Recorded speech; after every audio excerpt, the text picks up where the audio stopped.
আমি একটু প্রথমে ভিকটিমদের কথা দিয়ে একটু শুরু করতে চাই।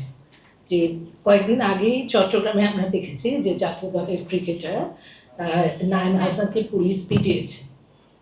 তো জুলাইয়ের যখন জুলাইয়ের এই আন্দোলনটা হলো, তো তারপরে ইন্টারিম গভর্নমেন্ট যখন ফর্ম হয়েছে তখন কিন্তু আমরা এভাবে দেখিনি পুলিশকে।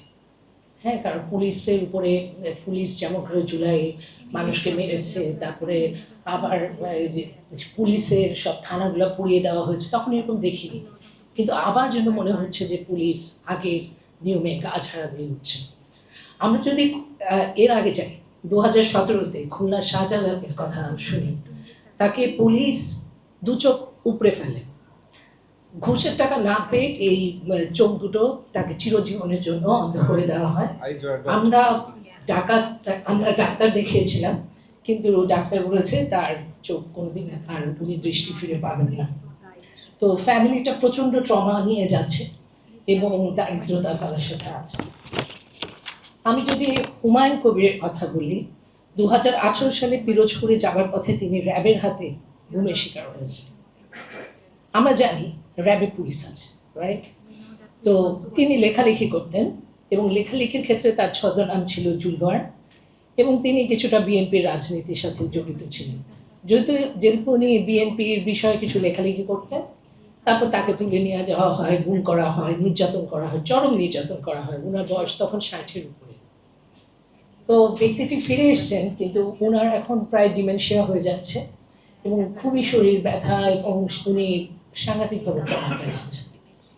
উনি আমাদের একটা প্রোগ্রামেও এসেছিলেন। উনি এসে, আমি যাদের কথা বলছি তাদের সব ভিকটিমদের কনসেন্ট নেওয়া আছে, তাদের স্টোরিটা আমি বলতে পারবো। আবার যদি চট্টগ্রামের সাজু আক্তারের কথা বলি, উনি একজন নারী, প্রায় 40 বছর বয়স্ক। উনি ওনার ভাইকে 2014 সালে পুলিশ ধরে নিয়ে যাচ্ছিল। সেই 2014 সালে কিন্তু অনেক নি ক্যাপিং এর ঘটনা ঘটেছে। তো উনি যখন তার ভাইকে ছাড়াতে চাচ্ছিলেন, তখন পুলিশ সরাসরি তার পায়ে গুলি করে, এবং উনি এখন ক্রাচে ভর করে হাঁটেন, পঙ্গু মানুষ হয়ে গেছে। তো আমরা দেখেছি যে গুমে থেকে ফেরত আসা প্রায় সব ব্যক্তি চরম নির্যাতনের শিকার হয়েছিলেন, আর অনেকে তো ফেরতই আসেনি। অনেকের এক্সট্রা জুডিশিয়াল কিলিং এর ঘটনা ঘটেছে। তো মানে কিরকম ব্রুটালিটি একটা ছিল একটা সময়, যে মানুষকে ইচ্ছা মতো তুলে নিয়ে যাওয়া হচ্ছে, গুম করা হচ্ছে, খুঁজে পাওয়া যাচ্ছে না। এবং এর পাশাপাশি পুলিশ কাস্টাডিতেও নির্যাতনের ঘটনা ঘটেছে, কিন্তু শেখ হাসিনা সরকারের আমলে আমরা একটু পুলিশ কাস্টাডি নির্যাতন কম পেয়েছিলাম। কারণ হচ্ছে, তো তুলে নিয়ে গুম করে ফেললেই তো হলো, তারপর মেরে ফেললেই হলো। যে অনেক আগে যেমন আমরা দেখতাম যে ঝুলিয়ে পিটাচ্ছে বিএনপি আমলে কাস্টাডিতে, থানাতে, তো সেটা আমরা হাসিনার আমলে একটু কমও দেখেছি। তো এই কারণটা হলো গুম। আর হচ্ছে যে অনেক এই যে এইসব ভিকটিমরা কিন্তু পিটিএসডির শিকার, ডিপ্রেশনের শিকার।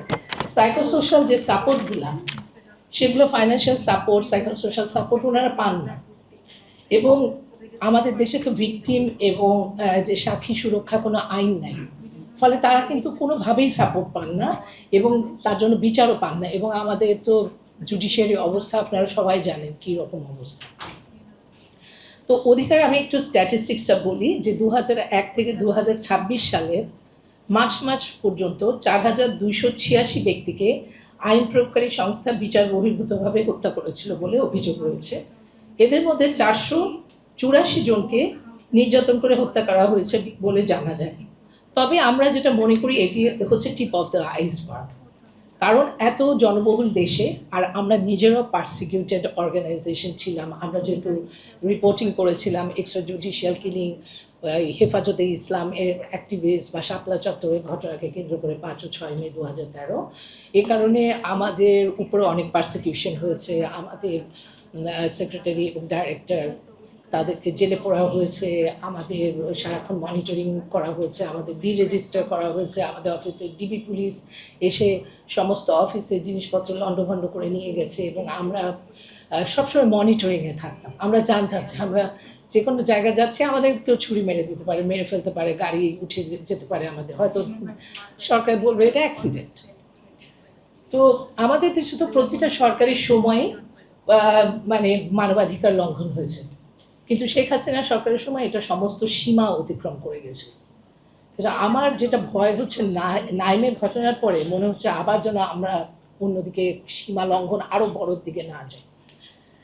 তো একটা কোয়েশ্চেন থাকেই যে কেন এরকম করে, যেটা অনেকে এখানে আলোচনা করেছেন, যেটা হচ্ছে যে সরকার নিজের ক্ষমতা টিকিয়ে রাখার জন্য পুলিশদের ব্যবহার করে এবং তখন পুলিশের যে পেশাদারিত্ব আর ডিসিপ্লিনটা নষ্ট হয়ে যায় এবং মানবাধিকার লঙ্ঘনের সাথে জড়িত থাকলেও তারা তখন দায় মুক্তি ভোগ করতে থাকে এবং জবাবদিহিতা থাকে না। এবং অনেক সময় তারা বুঝতেও পারে না, যেটা তাজুমা বলেছেন যে এটা বোধহয় 1861 সালের যে আইনটা, যে তারা জানে না এটা কি লফুল না আনলফুল, এটা জাস্ট তাকে গুলি করার নির্দেশ থাকলে সে গুলি করতে বাধ্য। তো এরকম একটা যে পরিস্থিতি, যেটা এই যে আবু সাইদ হত্যার সাথে জড়িত যে পুলিশ অফিসার বলেছিল আমি শুধু আমার ডিউটি করেছি, আমি তো কোনো ক্রাইম করিনি, সে বলছে আমি অর্ডার পালন করেছি। তো এই হচ্ছে পরিস্থিতি। কিন্তু এভাবে কি পুলিশ মারতে পারে? পুলিশ আইনে কি আছে ডাইরেক্ট শুট টু কিল? এটা কি আছে? তো আমরা দেখেছিলাম যে জুলাই আন্দোলনে মানে পুলিশের, যেটা আমরা হেফাজতের সময় আমরা জানতাম, কিন্তু সেখানে অনেক মানে স্মিয়ার ক্যাম্পেইন হয়েছে আমাদের এগেনস্টে, বলা হয়েছে আমরা মিথ্যা কথা বলেছি, আমরা ভুয়া রিপোর্ট করেছি। এই জন্য আমাদের উপরে আমরা যে বলেছিলাম যে পুলিশ কীভাবে মেরেছে বা আইন প্রয়োগকারী সংস্থা করেছে, সেটা মিডিয়াগুলো একদম ধামাচাপা দিয়ে দিয়েছিল। কিন্তু যেটা জুলাইতে সবাই কিন্তু ইন্টারনেটে সোশ্যাল মিডিয়াতে দেখেছে যে কিভাবে পুলিশ সহ আইন প্রয়োগকারী সংস্থাগুলো টার্গেট করে করে মেরেছে, স্নাইপার ইউজ করেছে এবং এই ছেলে মেয়েগুলাকে চোখ নষ্ট করেছে, অঙ্গহানি করেছে, মেরে ফেলছে।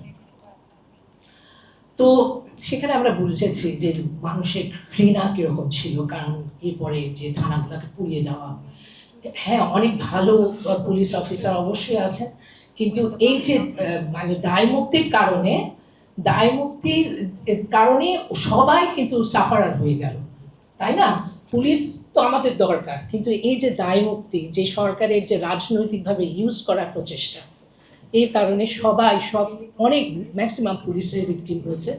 আরেকটা জিনিস একটু বলতে চাই, যে পুলিশ যখন কাউকে মেরে ফেলে তখন যে ফরেন্সিক ডাক্তারকে চাপ দিয়ে মিথ্যা রিপোর্ট লিখতে বাধ্য করা হয়, এর অনেকগুলো উদাহরণ রয়েছে।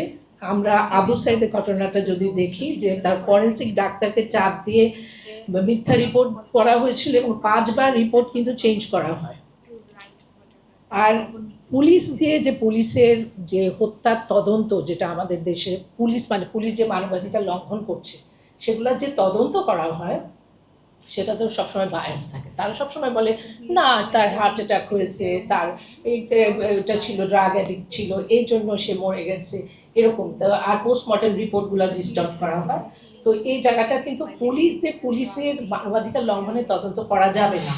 তার জন্য একটা পুলিশ সংস্কার কমিশনের একটা সুপারিশ ছিল যে জাতীয় মানবাধিকার কমিশনের যারা মেম্বার আছে তারা পুলিশের মানবাধিকার লঙ্ঘনের বিষয়ে তদন্ত করে থাকবে। এবং এটা 2025-এর মানবাধিকার কমিশন অধ্যাদেশও এই আইনটা মানে এটা অধ্যাদেশ যেটা ছিল সেখানে তদন্ত করার ক্ষমতা দেওয়া হয়েছিল।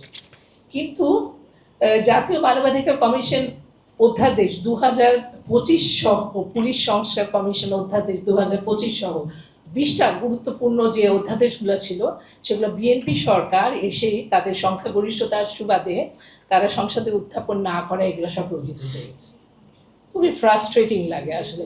এতগুলা কাজ তো হয়েছিল, তো সেই কাজটা মানে আরো বেটার করা যেতে পারতো যদি পলিটিক্যাল উইল থাকতো, কিন্তু সেই পলিটিক্যাল উইলটা আমরা দেখতে পাচ্ছি না, যেটা আসলে সরকারের জন্য কিন্তু ভালো না। এখন কি হয়েছে, একটা নখদন্তহীন আবার 2009-এ যে এই এনএচআরসি কমিশন আইনটা ফিরিয়ে আনা হয়েছে এবং সরকার আবার একটা ড্রাফট করা শুরু করেছে 2026-এর জাতীয় মানবাধিকার কমিশনে। কিন্তু সেখানে যে সিলেকশন কমিটিতে সব ব্যুরোক্র্যাট আর এদের দিয়ে ভরিয়ে দেওয়া হয়েছে। সুতরাং সরকার এই এনএচআরসিকে কন্ট্রোলে নিতে চাচ্ছে এবং সেখানেও পুলিশের মানবাধিকার লঙ্ঘনের তদন্ত করার এটা তদন্ত করার ক্ষমতা দেওয়া হয়নি। তো এই যে সরকারি তাহলে নিয়ন্ত্রণে কি থেকে যাচ্ছে এইসব সংস্থা, যেগুলো হচ্ছে জনগণের ট্যাক্সের পয়সা শুধু শুধু নষ্ট করবে, তাহলে না থাকাই ভালো। আমরা তাহলে বলবো যে বাংলাদেশে এনএচআরসি নাই, হ্যাঁ সেটা বরং ভালো না, শুধু শুধু আমাদের দেশে এত মানুষ খেতে পায় না, এত মানুষের কষ্ট, শুধু শুধু এইসব জিনিস সংস্থা কেন তৈরি করা হবে যেগুলো মানুষের কাজে আসবে না? আর যেটা আমরা র্যাব বিলুপ্তির কথা সবসময় বলে আসছিলাম, এবং আমরা খালি না, গুম সংক্রান্ত তদন্ত কমিশন বলে এসছে, তারপরে হচ্ছে আরও ইন্টারন্যাশনাল ন্যাশনাল মানবাধিকার সংস্থাগুলো বলে এসেছিল র্যাব বিলুপ্তির কথা। কারণ র্যাব ছিল একটা নটোরিয়াস ফোর্স, এবং বিএনপি ক্ষমতায় আসার আগেও র্যাব বিলুপ্তির কথা বলেছে। হ্যাঁ, এটা তার ভিডিও আপনারা ইন্টারনেটেও পাবেন। কিন্তু এখন আবার ক্ষমতায় এসে র্যাবের নাম পাল্টিয়ে পিপিএফ নামে পুলিশের নতুন স্পেশাল ফোর্স গঠন করতে যাচ্ছে, যেখানে এই র্যাবের লোকজন থাকবে। আমাদের বাংলাদেশের যে হিস্ট্রিতে আমরা দেখেছি যে স্পেশাল ফোর্স সবসময় মারাত্মক খারাপ, কারণ হচ্ছে রক্ষী বাহিনী, র্যাব দুটা দিয়ে অলরেডি প্রুভেন হয়ে গেছে। বাংলাদেশে আসলে এই পিপিএফও আমরা চাচ্ছি না। বাংলাদেশে একটা পুলিশ আমাদের দরকার, বা যেগুলো আছে সেগুলো দিয়ে কাজ করা উচিত, তাদেরকে সংস্কার করে ঠিকঠাক করে। আর পুলিশে আমরা তো যে পুলিশ সংস্কার কমিশনের রিপোর্টে অনেক কিছুই এসছে, সেখানে একটা নিয়োগের বিষয়গুলো ছিল। তো এখানে যেটা ছিল যে একটা, না আমরা যেটা দেখি যে পুলিশের একটা সাধারণ পোস্টে চাকরি পেতেও লাখ লাখ টাকা ঘুষ দিতে হয়, যে এই যে নিয়োগ বাণিজ্য, এই যে সব জায়গাগুলো। তাহলে হচ্ছে কি, যা পুলিশে যখন তারা এই যে জয়েন করার আগেই টাকা দিয়ে ফেলে, তখন কিন্তু তাদের মরালিটি চলে যায়। এবং পরে দেখা যায় যে আমাদের তো রিমান্ডের সিনোনিমস হচ্ছে টর্চার। ওই রিমান্ডে নিয়ে যে পিটিয়ে পিটিয়ে টাকা নেওয়ার একটা টেন্ডেন্সি থাকে পুলিশের ভিতরে। এবং একটা ভালো কেউ কিন্তু আসলে মনে করে না যে আমি চাকরি করব, আমি গিয়ে কাউকে পিটাবো। তাদের নিশ্চয়ই প্রথমে এই জিনিসটা থাকে যে আমরা ভালো করে দেশের মানুষের সার্ভ করবো, কাজ করবো, কিন্তু তাদের সিস্টেমটাই পুলিশকে এরকম ফ্র্যাঙ্কেনস্টাইন বানিয়ে দিয়েছে। আসলে পুলিশের নিজের স্বার্থে কিন্তু পুলিশ সংস্কার করতে হবে। আমরা দেখেছি আইজিপি চৌধুরী আবদুল্লাহ আলম মামুন কিংবা বেনজির, তাদের তো অবস্থা সবাই দেখেছে। এখন আবার যদি ঘুরে এই পুলিশকে যদি আগে সেই সিস্টেমে, হাসিনা সিস্টেমে নিয়ে যাওয়ার চেষ্টা করা হয়, তাহলে কিন্তু খুব অসুবিধাজনক। এখানে পুলিশের পক্ষ থেকে আমি মনে করি যে তাদের এইখানে জোরালো অবস্থান রাখা উচিত, এবং এটা রিটায়ার্ড পুলিশ অফিসাররা আছেন, বা যদি যারা কাজ করছে তারা যদি বলতে না পারে, রিটায়ার্ড পুলিশ অফিসারদের এই বিষয়ে অনেক স্ট্রং ভূমিকা নেওয়ারও ব্যাপার আছে।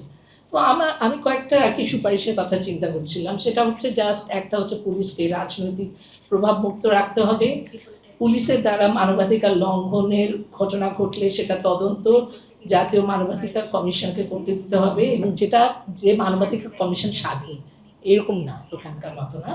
আর পুলিশের দুর্নীতি এই যে বন্ধ করার চেষ্টা করতে হবে। আমাদের যে অ্যান্টি করাপশন কমিশন অর্ডিন্যান্সটাও পাস হয়নি, তো এটা অনেক খারাপ লাগে আসলে দেখলে যে।